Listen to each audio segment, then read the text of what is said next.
Hill Street Blues was the biggest show of my career and led to many great things in my future.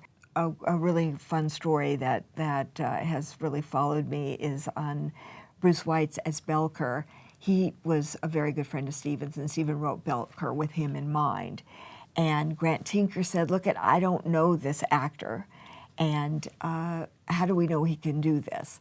So Stephen said, well, we'll set up an audition. So we were all in an office at MTM, and Bruce Weitz came through the door. He had the Belker hat on, he had the Belker gloves on. He looked horrible, it was grungy. And he ran in, he jumped on a desk, growled and looked around, and then jumped down and left the office. And Grant Tinker said, well, I'm not telling him he can't have this role. And that was his audition, and that's how he became Belker, which was amazing that anybody got away with that without saying one word, just growling. So we had great people on the show, and when at the screening, Stephen set up a screening for all of us at a screening room at MTM, and the lights came on, and it was dead quiet, and then everybody in the room just stood up and applauded. We had never, it makes me cry now, we had never seen a show like that was so magical and so well done.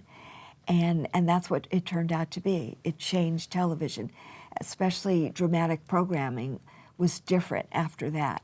Big ensembles and grittiness and handheld cameras all happened after Hill Street Blues. So when the show was on the fall schedule and did not do well, it was very shaky for a long time, and then ended up getting like 19 Emmy nominations and was renewed with the lowest rating ever. And then it became a hit after the Emmy Awards that year. And I stayed with the show for 3 years after doing the pilot, and I loved it. It was really hard. We had huge casts every week, and we had junkies and cops and victims and old people and young people, and it was just grueling.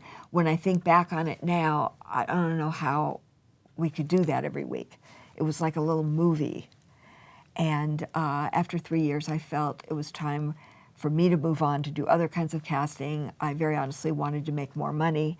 At that time, MTM had staff casting directors, meaning we worked all year round, but we were paid weekly, a salary. And now casting directors don't work like that. They get paid per episode, and they make a lot more money, even in proportion, than I made at that time.